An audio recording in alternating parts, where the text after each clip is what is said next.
નમસ્કાર મારા વાલા ગુજરાતી મિત્રો, જાગો જોગી જાગો ચેનલમાં આપનું સ્વાગત છે.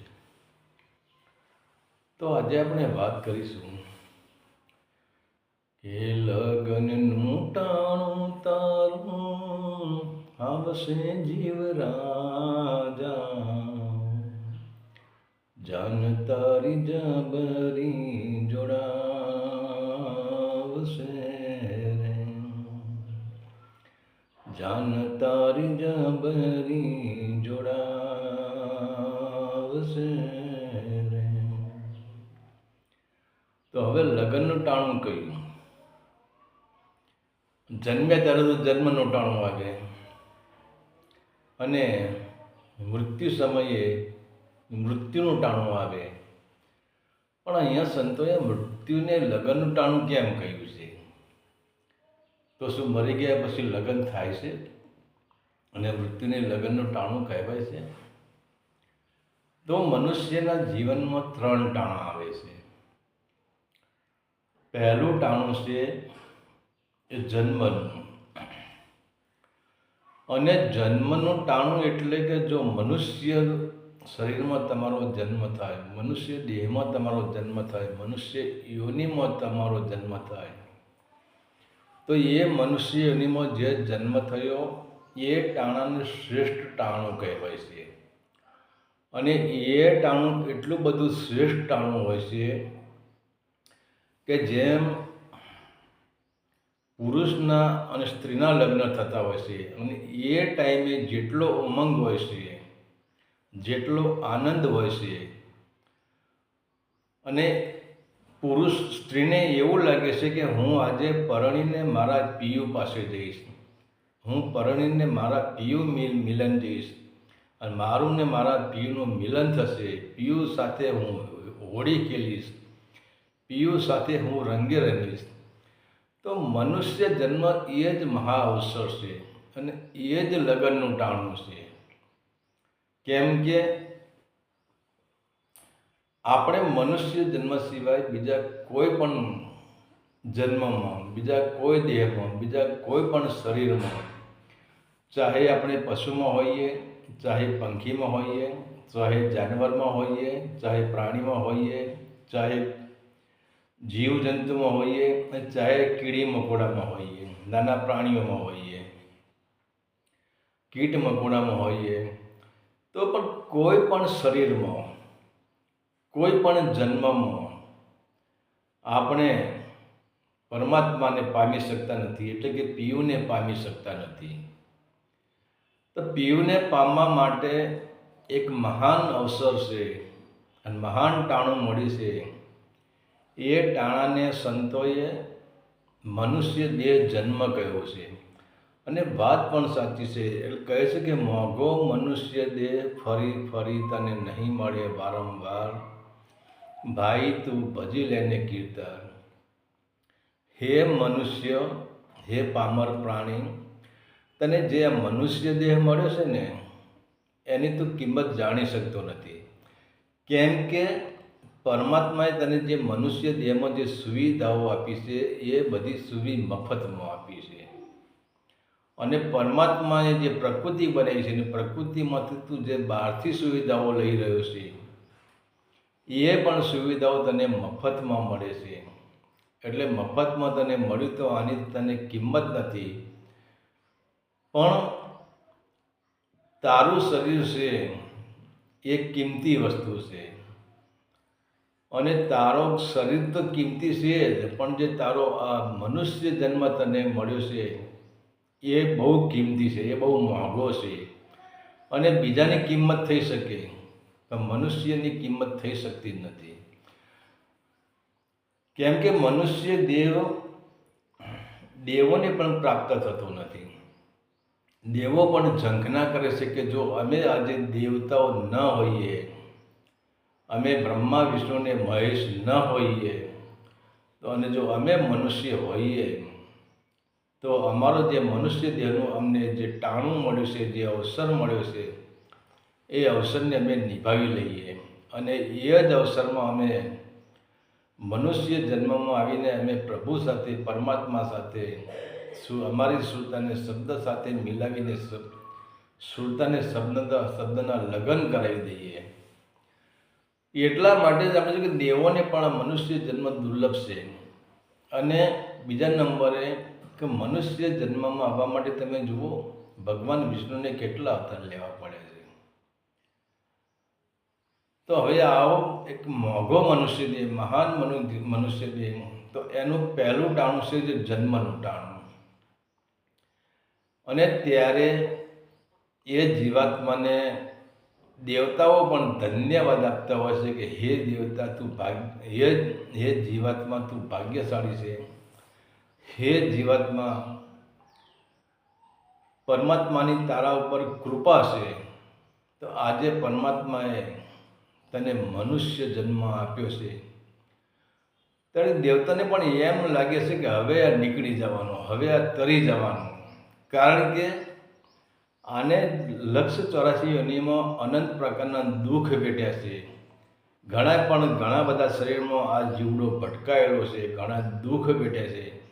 અને દુઃખ વેઠીને આ ત્રાહિમામ પોકારી ગયેલો છે. અને હવે પરમાત્માએ આ જીવડાને દયા કરી છે, આ જીવ પર કૃપા કરી છે અને એને મનુષ્ય જન્મ આપ્યો છે. તો દેવતાઓને પણ મનુષ્યનો જન્મ થાય કે દેવતાઓ પણ ખુશ થઈ જાય કે હવે આ જીવ તરી જવાનો, હવે આનું લગ્નનું ટાણું આવી જવાનું, હવે આની સુરતાને શબ્દનું મિલન થઈ જવાનું. અને આનું જીવન છે એ જેમ લગ્ન કરીને એક દીકરી પોતાના પતિના ઘરે જતી હોય છે અને પોતાના પતિના સંગમાં રહેતી હોય છે, તો આજે પણ હવે આ જીવાત્મા આ જેનું સંસારરૂપી એનું પિયરિયું છે, એ સંસારરૂપી પિયરિયાને છોડી દેશે ને. પિયરિયામાં એને દુઃખ જ હતું, પિયરિયામાં ક્યાંય એને સુખ નહોતું. પણ હવે આ જીવાત્મા એના પતિ સાથે અસુરતા શબ્દ સાથે લગ્ન કરી દેશે. જીવ આત્મા બની જશે, આત્મા પરમાત્મા બની જશે અને આનું જીવન ધન્ય થઈ જશે. અને અત્યાર સુધી તો આ કુંવારી કન્યા હતી, પણ હવે એક પ્રતિવતા નારી બની જશે અને પતિના સાનિધ્યમાં રહીને 8 પહોર આનંદ કરશે. તો આ જન્મનું ટાણું છે. પણ હવે અને આપણે તો શું કહીએ, આપણે પણ જોઈએ છીએ કે સંસારમાં તમે જો દીકરી જન્મે તો આપણે કંઈ વેચતા નથી, અને દીકરો જન્મે તો આપણે મીઠાઈ વેચીએ છીએ અને ધામધૂમથી એનો જન્મદિવસ આપણે મનાવીએ છીએ. તો કહેવાનું છે કે એ ટાઈમે આપણને આનંદ હોય છે કે આપણે ત્યાં દીકરો જન્મ્યો.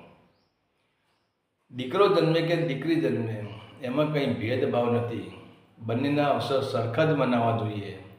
અવસર મનાવવાનું કારણ આપણે સમજતા જ નથી. દીકરો જન્મે કે દીકરી જન્મે આપણને આનંદ થાય છે, આપણે અવસર મનાવીએ છીએ. પણ આપણે આંધળા થઈને અવસર મનાવીએ છીએ, આપણે અજ્ઞાનતામાં અવસર મનાવીએ છીએ, આપણે હોશમાં નથી, અવસર મનાવીએ છીએ. પણ અવસર કેમ મનાવીએ છીએ આની કોઈ વિચાર કર્યો? કોઈ દિવસ તમે વિચાર કરો કે આપણા ઘણા પશુઓ હોય, ધારો ગાય હોય, ભેંસ હોય, બકરી હોય અને કે ઘોડો હોય કે જે હોય, એના ત્યાં જો ગાયને વાસળાનો જન્મ થાય તો આપણે એનો અવસર નથી મનાવતા. ભેંસના અહીંયા પાડાનો જન્મ ભેંસ આપે તો આપણે અવસર નથી મનાવતા. અને આપણે દીકરાઓમાં દીકરો થાય તો આપણે અવસર મનાવીએ છીએ, અને દીકરો ન થાય તો આપણે એના માટે બાધાઓ રાખીએ છીએ. એના માટે દેવે દીવા કરીએ છીએ. ગામમાં જેટલા દેવ હોય એને આપણે દીવા કરીને કહીએ છીએ, હે ભગવાન એક દીકરો દેજે, હે ભગવાન એક દીકરો દેજે. તો દીકરાનો આપણે અવસર મનાવીએ છીએ. પણ આટલું બધું કરવા છતાં આપણે બેહોશીમાં જ આ બધું કરીએ, આપણે હોશમાં નથી. કારણ કે જ્યાં દીકરો જન્મે છે એટલે આપણને એક વાતનો એ આનંદ થાય છે કે આ જીવાત્મા પુણ્યશાળી જીવાત્મા છે અને પરમાત્માની કૃપાથી હવે આ મનુષ્ય યોનિમાં આવ્યો છે. તો હવે આને આના અંદર લક્ષ 84ના જે બંધન હતા, અને હવે આ જીવાત્મા મનુષ્ય જન્મમાં આપણા ત્યાં જન્મ્યો છે, આપણો દીકરો થઈને જન્મ્યો છે, તો આપણને એ વાતનો આનંદ થાય છે કે જે જીવાત્મા આપણો દીકરો થઈને જન્મ્યો છે, એ દીકરો હવે પરમાત્મામય બની જવાનો, એના લક્ષ 84ના બંધન તૂટી જવાના અને એના લગ્ન પરમાત્મા સાથે થઈ જવાના, એની સુરતાના લગ્ન શબ્દ સાથે થઈ જવાના. એટલે આપણે આનંદ મનાવીએ છીએ. પરંતુ જે આપણે બાળક જન્મ્યું એને પણ આપણે પછી શું કરીએ છીએ? એને પણ આપણે ઊંઘાડી દઈએ છીએ. તમે જુઓ, સમાજ બાળકને ઊંઘાડે છે, સમાજ બાળકને જગાડતો નથી. માતા પિતા બાળકને ઊંઘાડે છે, સમાજ બાળકને ઊંઘાડે છે, પરિવાર બાળકને ઊંઘાડે છે, કુટુંબીઓ બાળકને ઊંઘાડે છે, અરે આજની સ્કૂલો પણ બાળકને ઊંઘાડે છે. આજનો ધર્મના જે ધર્મગુરુઓ છે, જે ધર્મના વાળા છે, એ પણ ઊંઘાડવાની જ કોશિશ કરે છે. ફક્ત એક જ જગતમાં માણસ એવો છે કે જેને સદગુરુ કહેવાય, અને જો સાચો સદગુરુ મળી જાય, અને સદગુરુ એ જ માં છે, સાચી માં તો સદગુરુ છે. કેમ કે સદગુરુ દ્વિજ કરે છે, એટલે બીજો જન્મ સદગુરુ આપે છે. અને સદગુરુ એ બાળકને સુવડાવતો નથી, સદગુરુ એ બાળકને જગાડે છે.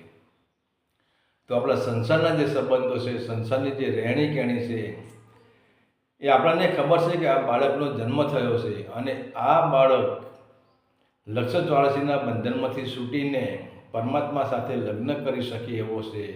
સુરતાના શબ્દના લગ્ન કરવાની આનામાં તાકાત છે.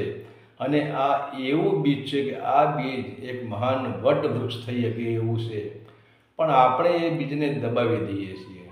અને સંતની જો સાચો સંત મળી જાય તો પછી એ બીજને વટ વૃક્ષ બનાવી દેશે. એટલે કે એની આત્માનું પરમાત્માનું મિલન કરી દેશે, અને પરમાત્મા સાથે એના લગ્ન કરી દેશે. પણ હવે તો આપણે તો શું અજ્ઞાનતારસ આખું જીવન વિતાવી દઈએ છીએ. આપણી જવાની પણ એળે જાય છે, આપણી યુવાની પણ એળે જાય છે, છેલ્લે ઘર પણ આવે છે. મારે પણ દાઢી સફેદ પેલું નજીક જ આવી ગયું, સમજી લેવું. પણ એનો હરખ શોખ નહીં. મૃત્યુ કોને કહેવાય? મૃત્યુ એટલે ગભરાહટ નહીં, મૃત્યુ એટલે પિયું મિલન. જેમ એક દીકરી લગ્ન કરીને પોતાના પતિના ત્યાં જતી હોય ને એટલો આનંદ હોય, એટલો જ આનંદ જો સંતોને ન હોય મૃત્યુ સમયે, તો હું એને સંત કહેવા માટે તૈયાર નથી. ભલે જગત ગમે તે કહેતું હોય, મારી દૃષ્ટિમાં જે મૃત્યુથી ગભરાઈ ગયો, મૃત્યુથી જે ધ્રુજી ગયો, માની લેવું કે એના સંતના કોઈ લક્ષણો જ નથી, એ સંસારી માણસ છે. ભલે પછી એને ગમે એવા કપડાં પહેર્યા હોય, ગમે ત્યાં રહેતો હોય, ગાદી પતે હોય, મોટો ગુરુ કહેતો હોય, મોટો જગત ગુરુ કહેવાતો હોય, એનાથી મને કોઈ જ મતલબ નથી. મતલબ એ ભલે એ જંગલમાં રહેતો કે ગામડામાં રહેતો, ખેતીવાડી કરતો હોય, પોતે મહેનત કરીને પોતે ખાતો હોય, પણ જો લગ્નના ટાઈમે જે આનંદથી જે મળતો હોય, અને લગ્નના ટાઈમે જે પરમાત્માની સાથે જે 7 ફેરા ફરતો હોય, સત્યના 7 ફેરા ફરતો હોય, તો માની લેવું કે આ જ મહાન સંત છે. એના સિવાય જગતમાં મોટો કોઈ જ મહાન સંત નથી. અને ત્યારે સંતોને કહેવું પડે કે લગ્નનું ટાણું એક દી આવશે, જીવરાજ જાન તારી જમડે જોઈએ. અને તારી જન્મ પછી તને યમ લોકો લેવા આવશે, તને દેવો પણ લેવા નહીં આવે, તને પરમાત્મા પણ લેવા નહીં આવે, અને તારે યમણાના હાથે તારે યમણાની ફાંસીમાં તારે ફસાવવું પડશે. અને એ જ કહેવાય છે કે તું જેને મારા તું માનતો હતો ને, એ તારા તને સ્મશાન સુધી જ વળાવવા આવશે.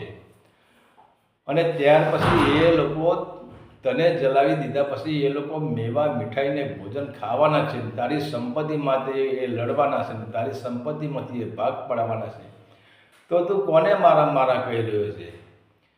એટલે સંતો કહે કે એ જીવરાજા, હજુ તું સુધરી જા, અને જ્યારે તારું લગ્નનું ટાણું, એટલે કે જ્યારે તારી મરવાનો સમય આવે ને, એ મરવાના સમયે તું લગ્નનું ટાણું બનાવી લે, મરવાના સમયે તું અવસર બનાવી લે, અને તારું મરવાનું ટાણું તું સુધારી લે. તું એવી રીતે મર કે જેમ એક દીકરી પરણીને પોતાના પિયુના હાથમાં હાથ આપીને એ દીકરી પોતાના સાસરે જાય છે અને પોતાના પિયુ સાથે આનંદથી રમે છે, તો બધું તારું આ લગ્નનું ટાણું સુધારી લે. તારા મૃત્યુને તું એવો અવસર બનાવી દે કે તારું મૃત્યુ એક લગ્નનું ટાણું થઈ જાય. હરિ ઓમ તત્સત. આદેશના પ્રણામ.